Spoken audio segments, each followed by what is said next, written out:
Hello students, तो फिर से एक बार स्वागत करता हूँ आप लोगों का अपने चैनल मैथ्स अड्डा में। आई होप आप सब अच्छे होंगे और आप लोगों की पढ़ाई भी उसी प्रकार काफ़ी बेहतरीन चल रही होगी।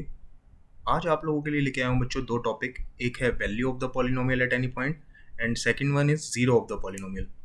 तो चलिए शुरू करते हैं इन दोनों टॉपिक को समझना बच्चों।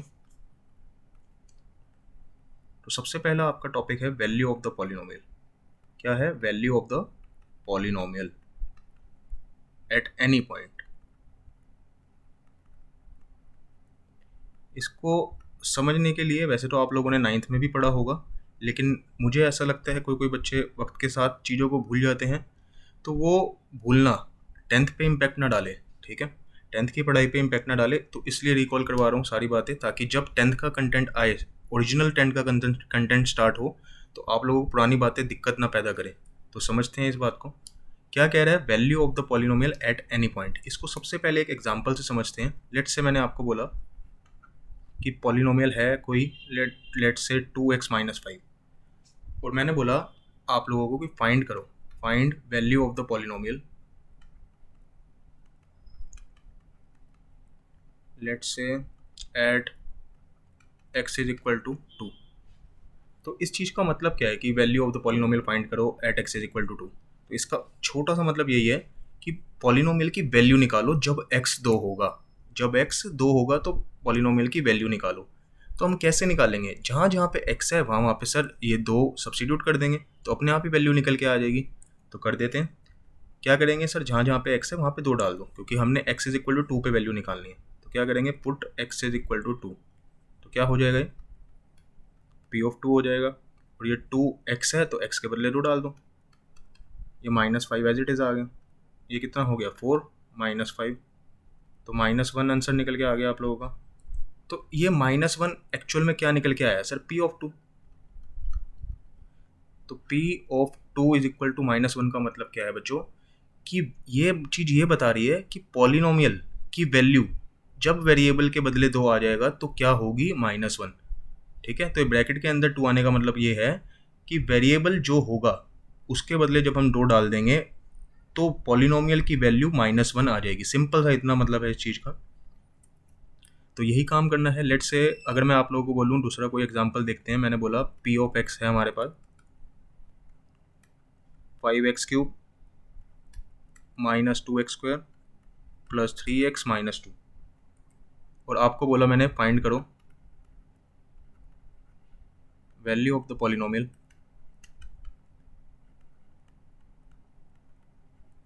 Eight x is equal to, let say 2 बोल दिया मैंने। तो आप क्या करेंगे कि value of the polynomial at x is equal to 2 के लिए क्या करेंगे सर, जहाँ पे x दिख रहा होगा वहाँ पे 2 डाल देंगे, यानी x को 2 से रिप्लेस कर देंगे, या दूसरे तरीके से बोलो x की वैल्यू 2 सब्स्टिट्यूट कर देंगे। तो जब करेंगे तो क्या होगा सर, यहाँ पे x दिख रहा है, यहाँ पे हो जाएगा 2। सर यहाँ पे दिख रहा है 5 एज इट इज़, सर यहाँ पे दिख रहा था, ठीक है। ये -2 x दिख रहा था तो यहाँ पे भी आ जाएगा square as it is, plus 3x के बदले सर 2 डालना है, ये -2 एज इट इज़ आ गया। 5 2 का क्यूब सबको पता है बच्चों क्या होता है, 8। 2 एज इट इज़, 2 का square 4 plus 3 into 2 6 -2 as it is. 8 5 जो 40 हो गया। ये सर कितना हो गया, 8 -8 प्लस 6 -2, तो 40 -8 सर 32 प्लस सर ये 4, तो कितना हो गया 36। आई होप छोटी सी बात थी, कुछ ज़्यादा वाव वाली बात नहीं थी सर। ये तो बड़ा छोटा सा क्वेश्चन रहा होगा आप लोगों के लिए, है ना बच्चों। तो ये क्या निकल के आया, p of 2 is equal to 36 यानी 36। अब बात आती है, अगर मैं आप लोगों से पूछूंगा बच्चों कि इस पूरे सेंटेंस को प्रिसाइज वे में कैसे लिखा जाए। प्रिसाइज वे में यानी कि सर इतना बड़ा सेंटेंस नहीं लिखना, तो कैसे लिखें छोटे रूप में, यानी मैथ्स का इस्तेमाल करके छोटा कैसे बनाया जाए। इस बात को अगर आप लोगों को पता होगा तो बहुत अच्छी बात है, नहीं तो आप अगर थोड़ा सा ध्यान दें बच्चों, ये जो p ऑफ 2 है, ये p ऑफ 2 इसको कैसे बोला जाता है, p ब्रैकेट में 2 का मतलब क्या है, p ऑफ 2, ठीक है। तो इस पूरे सेंटेंस को एक्चुअल में ऐसे डिनोट किया है ना हमने, यानी कि अगर मैं बोलूँ value of the polynomial at x is equal to 2 निकालो, तो उसका मतलब क्या है, p ऑफ 2 निकालना। तो कभी कभी क्वेश्चन आपको अगर बोल दे, ऐसे ना बोले कि find value of the polynomial at x is equal to 2, और आपको सिंपल ऐसे बोल दे कि फाइंड करो p ऑफ 2, इसका मतलब ही क्या होगा कि जहाँ जो पॉलिनोमियल चल रहा है वहाँ पे वेरिएबल को हटा के 2 डाल दो, यानी वैल्यू ऑफ द पॉलिनोमियल निकालो जब x 2 होगा। ठीक है, तो आई होप समझ पा रहे होंगे कि ये इसी पूरी स्टेटमेंट को प्रिसाइज वे में लिखना ही ऐसा रूप निकल के आएगा p ऑफ 2 का।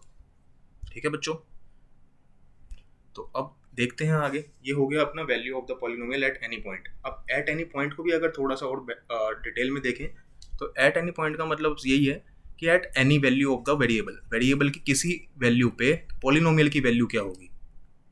ठीक है, तो इसको ऐसे भी कह सकते हैं कि सर ये एट एनी पॉइंट को हम ऐसे भी लिख सकते हैं, at any value of the variable.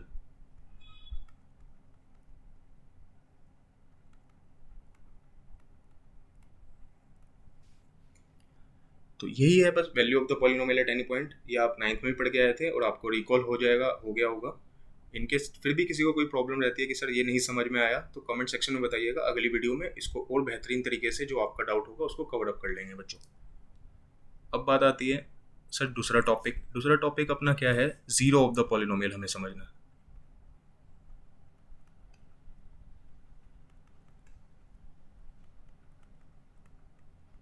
Zero of the polynomial, देखो बच्चों, जीरो ऑफ द पॉलिनोमियल और जीरो पॉलिनोमियल हमने लास्ट सेशन में पढ़ा था, जो आपने लास्ट वीडियो देखी होगी। ठीक है, तो जीरो पॉलिनोमियल अलग होता है, जीरो ऑफ द पॉलिनोमियल अलग होता है, तो कंफ्यूज मत होना बच्चों। जीरो पॉलिनोमियल आपने लास्ट वीडियो में समझ लिया होगा कि यानी कि सर जहाँ पे सारे के सारे कोफिशिएंट कांस्टेंट जीरो हो जाते हैं उसको जीरो पॉलिनोमियल कहते हैं। इन केस किसी ने अगर वो वाली वीडियो नहीं देखी है तो मैं डिस्क्रिप्शन में लिंक दे दूंगा, तो जरूर जाके देखिएगा। सारी चीज़ें वहाँ पे आपको टाइप्स ऑफ पॉलिनोमियल में मैंने कवर कर रखी है। अब sir zero of the polynomial क्या होता है फिर? देखो बच्चों, जीरो ऑफ द पॉलिनोमियल का पहले ना लेमन टर्म्स में मतलब समझो, ताकि सारी बातें क्लियर हो जाए। पहले इसको एक एग्जांपल के थ्रू समझाता हूँ मैं आपको। लेट्स से मैंने बोला, एक एग्जांपल लेते हैं। मैंने बोला p ऑफ x, यानी पॉलिनोमियल अपना है 2x माइनस 2। लेट्स से कोई भी, देखो ये रैंडम एग्जांपल ले रहा हूँ, यानी आर्बिट्री यानी रैंडम बेसिस पे कोई एग्जांपल ले रहा हूँ। कोई ऐसा कारण नहीं है कि सर 2 ही लेना है क्या, कुछ भी ले लो, कोई भी रैंडम पॉलिनोमियल ले लीजिए। ठीक है, तो अगर कोई पॉलिनोमियल है जो कि हमारे केस में हमने एज्यूम किया 2x माइनस 2 है, तो जीरो ऑफ द पॉलिनोमियल किसको कहते हैं? देखो बच्चों, वेरिएबल की ना वो वैल्यू जिसको जब पॉलिनोमियल में डालें, यानी यहाँ पे पॉलिनोमियल ये रहा ना, पॉलिनोमियल में डालें तो पॉलिनोमियल की वैल्यू जीरो आ जाए। दोबारा सुनिए बच्चों, कि वेरिएबल की वो वैल्यू जिसको पॉलिनोमियल में डालें, तो अगर पॉलिनोमियल की वैल्यू जीरो आ गई, ठीक है, तो उस वेरिएबल की वैल्यू को जीरो ऑफ द पॉलिनोमियल कहा जाएगा। सर एग्जाम्पल दे के समझाओ ताकि और बेहतर समझ में आए। तो इधर देखो, कहने का मतलब क्या था कि इस वेरिएबल में, यानी ये पॉलिनोमियल पूरा का पूरा था, है ना, ये पूरा का पूरा पॉलिनोमियल था सर, यहाँ पे वेरिएबल था, तो इधर वेरिएबल की वैल्यू क्या होगी कि जब हम इसको यहाँ पे डाल दें, यानी सर वो वैल्यू अगर जो भी होगी अगर यहाँ पे डाल दें पॉलिनोमियल में, तो सॉल्व करने पे पॉलिनोमियल की वैल्यू जीरो आ जाए। देखो ये तो बड़ा इजी एग्जांपल इसलिए बनाया मैंने क्योंकि आप लोगों को दिमाग में जीरो ऑफ द पॉलिनोमियल का मतलब छप जाए। ठीक है, क्योंकि पहले से ही थोड़ा सा हैवी एग्जांपल लूंगा तो चीज़ें फिर रट लेते हैं बच्चे। ठीक है, फिर रट लोगे आप लोग, तो रटना नहीं है, समझना है। ठीक है, कंसेप्चुअल हमारी प्रायोरिटी रहेगी, कंसेप्ट के बेसिस पे हम चलेंगे ताकि 1% की प्रॉब्लम ना आए आगे जाके। तो सर यहाँ पे बेसिकली आप ये कहना चाह रहे हो ना कि सर यहाँ पे वेरिएबल की वैल्यू क्या डाली जाए कि पूरा का पूरा पॉलिनोमियल, यानी कि ये पूरा का पूरा पॉलिनोमियल जीरो आंसर दे दे या जीरो वैल्यू दे दे। देखो बच्चों, मुझे एक चीज़ बताना, पहले तो देखो मैं ये वर्किंग नहीं करके दिखा रहा, पहले दिमाग में छापो। देखो अगर ये पूरा का पूरा जीरो आंसर दे तो यहाँ पे इस पूरी चीज़ को पहले 2 होना पड़ेगा, क्योंकि 2 माइनस 2, अगर ये 2 हो गया तो -2 साथ में बैठा हुआ है इसके, तो 2 माइनस 2 0 हो जाएगा। तो अब इस पूरी चीज़ को 2 बनाने के लिए इसका मतलब क्या होगा सर, x को ना अगर आप 1 डाल दोगे ना, 2 × 1 2 बन जाएगा। बोलो बच्चों, छोटी बात है ना? ये तो हो गई सोच वाली बात कि सर ये तो छोटा एग्जाम्पल था इसलिए दिमाग लग गया, है ना, ये छोटा एग्जाम्पल दिया था, लेकिन इस छोटे एग्जाम्पल ने आपके दिमाग में जीरो ऑफ द पॉलिनोमियल का मतलब छाप दिया होगा। क्या कि सर यहाँ पे x की वैल्यू 1 डालो तो पूरे पॉलिनोमियल की वैल्यू 0 आ जाएगी, तो इस x की वैल्यू 1 को ही क्या बोला जाएगा, जीरो ऑफ द पॉलिनोमियल। ध्यान रखना, x इज इक्वल टू 1 क्या आ गया, जीरो ऑफ द पॉलिनोमियल। कुछ बच्चे कंफ्यूज हो जाते हैं कि सर जीरो बोल रहे हैं और सर वैल्यू तो कुछ भी आ रही है। तो ध्यान रखना, ये जीरो बताऊं किसके कंटेक्स्ट में बोला जाता है, पॉलिनोमियल की वैल्यू के कंटेक्स्ट में जीरो बोला जाता है, कि पॉलिनोमियल की वैल्यू किस वेरिएबल की वैल्यू पे 0 आएगी, ठीक है। तो यहाँ पे x इज इक्वल टू 1 डालने पे पॉलिनोमियल की वैल्यू 0 आ रही है, तो ये वेरिएबल की वैल्यू क्या कहला जाएगी, 0 ऑफ द पॉलिनोमियल, ठीक है बच्चों। अब बात आती है कि सर ये तो छोटा सा एग्जाम्पल था, अगर बड़ा बनाना पड़ जाए, थोड़ा सा कॉम्प्लेक्स एग्जाम्पल आ जाए तो हम कैसे करेंगे। तो 9th क्लास में आप लोगों ने ये भी सीखा हुआ है कैसे करते हैं बच्चों। लेट से इसी का निकालते हैं, तो हम एक एल्गोरिदम होता है, कैसा होता है उसको समझिएगा। कि हम क्या करते हैं, पॉलिनोमियल को क्या कर देते हैं, 0 ही डाल देते हैं, यानी जो पॉलिनोमियल होगा 0 ही डाल देते हैं। क्यों डाल देते हैं इसका देखो, वैसे आपसे कोई पूछेगा नहीं, लेकिन समझो इस चीज़ को, क्यों ऐसा कर रहे हैं सर, ऐसा क्यों डाल दिया, क्यों रटे हम इस चीज़ को, इधर देखना है एक बार। देखो हमें निकालना क्या है मोटे मोटे तौर पे कि सर वेरिएबल की किस वैल्यू पे, वेरिएबल की क्या, यानी क्वेश्चन मार्क डाल दिया मैंने, वेरिएबल की किस वैल्यू पे पॉलिनोमियल की वैल्यू यानी p ऑफ x 0 आ जाए ना। इसका मतलब क्या है, वैल्यू ऑफ द पॉलिनोमियल 0 आ जाए, यानी सर किस वैल्यू पे पॉलिनोमियल 0 आ जाए। तो हम क्या करेंगे, इस चीज़ को एज्यूम ही कर लेंगे, यानी इससे यहाँ तक पहुँचने की कोशिश करेंगे, क्योंकि सर ये गिवन ही नहीं है, इससे यहाँ तक पहुँचना तो पॉसिबल नहीं है। हम इस वाले स्टेप को एज्यूम कर लेंगे। एज्यूम करने से क्या होगा, देखो अगर मान लो मैंने इसी चीज़ को एज्यूम कर लिया कि हाँ मेरा p of x is equal to 0 है, तो एक छोटी सी बात बताना, इधर से जो चीज़ निकल के आएगी, सर मान लो कुछ वर्किंग करी यानी सॉल्व करा, p of x is equal to 0 को सॉल्व किया, x की वैल्यू कुछ भी आ गई, लेट से मैंने डब्बा बना दिया, कुछ भी आ गई होगी, ठीक है, मान लो जो आ गई, ठीक है। तो ये वाली जो वैल्यू है वो इस ऊपर वाले स्टेप को तो सेटिस्फाई करेगी ना। कोई भी अगर आप क्वेश्चन करते हैं, मान लो आपने स्टेप सॉल्व किया, अगर आप वापसी चेक करेंगे तो ऊपर वाला स्टेप सेटिस्फाई नहीं होगा क्या, बिल्कुल होगा सर। तो अगर हम इस चीज़ को मान लेंगे तो वहाँ से जो वैल्यू निकल के आएगी वो अपने आप ही वो वैल्यू निकल के आएगी बच्चों, जो इस वाली चीज़ को सेटिस्फाई करेगी। तो इसलिए हम कैसे सॉल्व करते हैं बच्चों, कैसे निकालते हैं, वर्किंग कैसे दिखाते हैं, उस चीज़ को एक बार दिमाग में छाप लीजिए, जो मैंने अभी बताया है कि पॉलिनोमियल को हम 0 ही मान के चलते हैं और फिर वहाँ से उसको सॉल्व करेंगे तो अपने आप जो वेरिएबल की वैल्यू निकल के आएगी वो वही वैल्यू निकल के आएगी जिस पे पॉलिनोमियल 0 हो जाएगा, यानी वो वही वैल्यू निकल के आएगी जिस पे पॉलिनोमियल 0 होगा, या मैं दूसरे तरीके से बोलूँ तो सर वो 0 ऑफ द पॉलिनोमियल निकल के आ जाएगा, है ना बच्चों। तो इस बार यहाँ पे देख लेते हैं सर क्या बोला था आपने, सर इस पॉलिनोमियल को 0 डाल दिया या एज्यूम कर लिया, ठीक है। तो अब पॉलिनोमियल क्या था, 2x minus 2 is equal to 0। तो यहाँ से x की वैल्यू कैसे निकालेंगे, सर ट्रांसपोज कर दो इसको -2 को वहाँ पे, तो +2 हो जाएगा। तो x इज इक्वल टू 2 और ये वाला 2 यहाँ पे आ जाएगा नीचे, तो सर 2/2, तो x इज इक्वल टू 1। बोलो बच्चों क्या हमने डायरेक्टली नहीं निकाल दिया था, वैसे निकाल दिया था सर, बिल्कुल, है ना बच्चों। तो ये हो गया, लेकिन सर ये तो दिमाग में किया था, तो दिमाग वाली बात को लिखेंगे कैसे मेरे प्यारे बच्चों, ऐसे लिख के दिखाएंगे, कैसे, ऐसे, ठीक है, ताकि टीचर आपको लिखी हुई चीज़ के मार्क्स देगा ना, तो आप ऐसे लिखेंगे, ठीक है। अब बच्चों के दिमाग में कभी कभी ये बात आ जाती है कि सर ये 0 ऑफ द पॉलिनोमियल है, तो क्या सिर्फ यही वैल्यू है क्या। अरे मेरे प्यारे बच्चों, अलग अलग एग्जाम्पल में अलग अलग वैल्यूज निकल के आएगी, है ना, अलग अलग एग्जाम्पल, वो तो सब कुछ पॉलिनोमियल पर डिपेंड करता है ना कि वैल्यू क्या निकल के आएगी। तो यहाँ पे जो 0 ऑफ द पॉलिनोमियल निकल के आया वो क्या है सर, 1। तो यही हमारा क्या है, 0 ऑफ द पॉलिनोमियल। कौन सा पॉलिनोमियल, ये वाला पॉलिनोमियल का।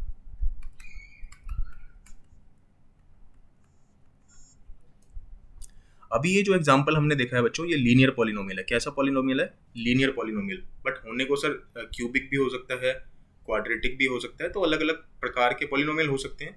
लेकिन अभी बस मेरा मोटिव ये था पहले कि आपके दिमाग में 0 ऑफ द पॉलिनोमियल छप जाए, समझ में आ जाए अच्छे तरीके से, फिर हम धीरे धीरे अलग अलग टाइप के पॉलिनोमियल में देखेंगे इसकी बातें, ठीक है।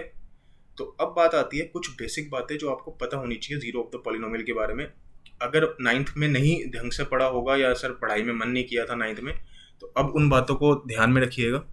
तो इसके रिगार्डिंग अगर 2-3 बातें मैं बोलूँ, क्या बातें हो सकती है, अगर मैं आप लोगों से पूछूं क्या x इज इक्वल टू 0, क्या यानी वेरिएबल की वैल्यू 0 पे क्या पॉलिनोमियल 0 हो सकता है, या दूसरे तरीके से बोलूं तो x इज इक्वल टू 0 क्या 0 ऑफ द पॉलिनोमियल हो सकता है। तो इसका आंसर क्या होना चाहिए, हाँ सर हो सकता है, जरूरी नहीं है कि होगा, हो सकता है ना। दोनों बातों में फर्क होता है ना, कि हाँ सर होगा ही होगा ये अलग बात है, और अगर मैं बोलूँ कि हाँ सर हो भी सकता है, वो तो टोटली सर पॉलिनोमियल पे डिपेंड करता है।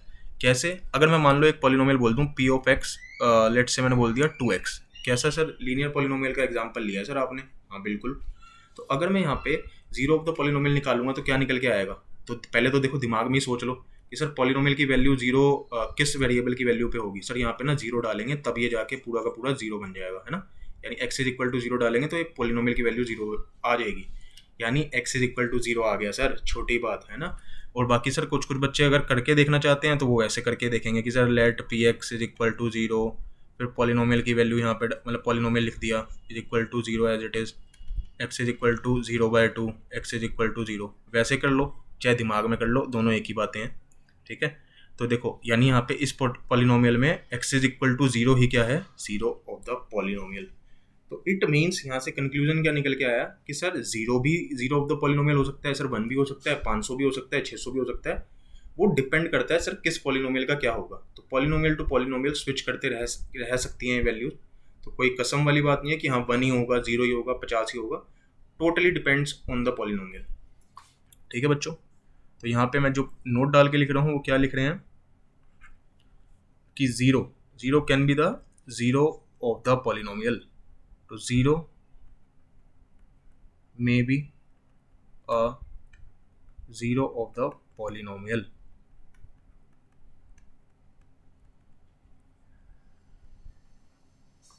अब अगर मैं आप लोगों से पूछूं कि कोई नॉन जीरो कांस्टेंट पॉलिनोमियल है, अब कुछ बच्चे हो सकते हैं जो सीधा इसी वीडियो को देख रहे होंगे, तो उनके लिए एक छोटी सी रिक्वेस्ट मेरी कि मेरी टाइप्स ऑफ पॉलिनोमियल वाली बच्चों वीडियो देख लीजिएगा, क्योंकि उसमें जो on the basis of degree मैंने बताया है, उसमें सबसे पहले जब degree is equal to zero बता रहा था तो वहाँ पे आपको नॉन जीरो कांस्टेंट पॉलिनोमियल मिल जाएगा। तो उसको एक बार देख लीजिएगा ताकि आप इस वाले पॉइंट को बेहतर तरीके से समझ पाएँ, ठीक है बच्चों। तो अगर मैं बोलूं कि मेरा कोई नॉन जीरो कांस्टेंट पॉलिनोमियल है, यानी कि सर मोटे मोटे तौर पे आप ये कह रहे हो ना जीरो के अलावा वाले कांस्टेंट, जैसे 5 हो गया sir non zero constant polynomial है, 6 हो गया, √2 हो गया, सर ये सारे क्या हैं? नॉन जीरो कांस्टेंट पॉलिनोमियल, है ना। तो अगर वो आ गया, कोई नॉन जीरो कांस्टेंट पॉलिनोमियल आ गया और मैं आप लोगों से पूछूं कि उसके कितने जीरो होंगे नॉन जीरो कांस्टेंट पॉलिनोमियल में, तो आपका आंसर क्या होगा? सर एक भी नहीं होगा। क्या होगा आपका आंसर? एक भी नहीं होगा। क्यों ऐसा सर कैसे हो गया, उस बात को समझो। देखो अगर कोई पॉलिनोमियल है और वो नॉन जीरो कांस्टेंट पॉलिनोमियल है, लेट से मैंने बोला 5, ठीक है, नॉन जीरो कांस्टेंट पॉलिनोमियल है ना, क्योंकि कांस्टेंट्स ही होते हैं ना constant. Non zero constant polynomial क्या है सर? कांस्टेंट्स, बस जीरो को छोड़ के, है ना। तो मैंने जीरो थोड़ी ना लिया, मैंने तो 5 ही लिया। तो सर ये कांस्टेंट पॉलिनोमियल या नॉन जीरो कांस्टेंट पॉलिनोमियल है, तो इसका जीरो कैसे एग्जिस्ट कर जाएगा? सोचो, जब इसके पास कोई वेरिएबल दिख रहा है आप लोगों को, नहीं दिख रहा ना बच्चों, इसके पास कोई वेरिएबल ही नहीं है, इसके पास कोई वेरिएबल ही नहीं है, तो छोटी सी बात, यानी कि सर ये इंडिपेंडेंट ऑफ एक्स है, इंडिपेंडेंट ऑफ एक्स है या इंडिपेंडेंट ऑफ वेरिएबल है। तो सर यहाँ पे जब एक्स ही नहीं है यानी कोई वेरिएबल ही नहीं है, तो सर क्या डालें यहाँ पे? कुछ डाल ही नहीं सकता, है ना। तो यानी कि सर ये तो कांस्टेंट रहने वाला है, तो सर यहाँ पे जब वेरिएबल ही नहीं है तो क्या डालेंगे? कुछ नहीं होगा। तो यानी कि sir non zero constant polynomial का एक भी जीरो नहीं होता, कोई जीरो नहीं एग्जिस्ट करता उसका। तो यहाँ पे इस बात को भी लिख लो कि a non zero constant polynomial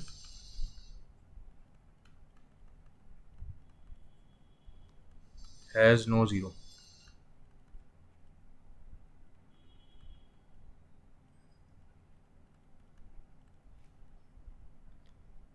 अब अगर मान लो मैं आप लोगों से पूछूं बच्चों कि मुझे ये बताओ कि कोई पॉलिनोमियल है, उसके ज़्यादा से ज़्यादा कितने जीरोस हो सकते हैं? उसके ज़्यादा से ज़्यादा कितने जीरोस हो सकते हैं? तो ध्यान रखना कि जितनी डिग्री उतने मैक्सिमम नंबर ऑफ जीरोस, जितनी डिग्री उतने मैक्सिमम नंबर ऑफ जीरोस। कैसे सर आपने ऐसा कैसे बोल दिया? देखो अगली वीडियो में ना क्वाड्रेटिक, क्यूबिक ये सब आएंगे, तो वहाँ पे आपको मैं बताऊंगा, जब स्प्लिटिंग द मिडल टर्म वगैरह आपको समझाऊंगा दोबारा से, ठीक है। वैसे तो 9th में भी करी है आप लोगों ने, लेकिन कुछ बच्चों को हो सकता है याद ना हो, तो उनको आगे वीडियोज़ में आपको मिलेगा वो टॉपिक कि जब स्प्लिटिंग द मिडल टर्म निकालना सिखाऊंगा, ठीक है। तो अभी बस आप ये ध्यान रखिएगा प्यारे मेरे प्यारे बच्चों कि जितनी डिग्री, यानी सर जैसे मान लो ये लीनियर पॉलिनोमियल है, सर इसकी डिग्री क्या होती है? 1। तो जितनी डिग्री, यानी सर यहाँ पे तो 1 ही है, तो उतने ही मैक्सिमम नंबर ऑफ जीरो, ठीक है, उतने ही maximum number of zero.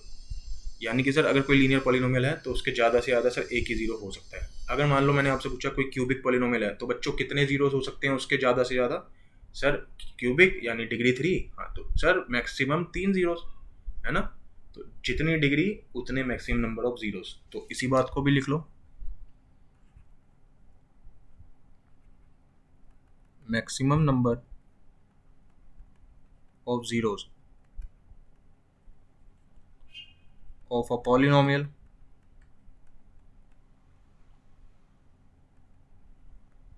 is equal to its degree, यानी जितने डिग्री उतने मैक्सिमम नंबर ऑफ जीरो। कितने कम से कम कितने हो सकते हैं? ठीक है सर। क्या ऐसा भी हो सकता है कि जैसे क्यूबिक है तो उसका एक ही जीरो हो, दो हो, ऐसे ऐसी ऐसी बातें अभी आप लोगों के दिमाग में आ रही होगी जरूर। तो उसका आंसर आपको जरूर अगली वीडियो में मिलेगा, क्योंकि अभी मेरा मेन मोटिव ये था कि आप लोगों को आइडिया दे दूं और रिकॉल करवा दूं नाइन्थ की बातें, यानी जीरो ऑफ द पॉलिनोमियल का रिवीजन हो जाए आपका और वैल्यू ऑफ द पॉलिनोमियल पता चल जाए। ठीक है, तो नेक्स्ट वीडियो में हम देखेंगे स्टैंडर्ड फॉर्म वगैरह, देखेंगे कितने मैक्सिमम मैक्सिमम तो बता ही दिया, मिनिमम कितने हो सकते हैं, ये सब बातों की चर्चा नेक्स्ट वीडियो में आपको मिलेगी। तो मिलेंगे बच्चों इसी जोश और उत्साह के साथ। कब सर? नेक्स्ट वीडियो में, जो आपको 2-3 दिन में जरूर मिलेगी। टिल देन बच्चों, बाय बाय।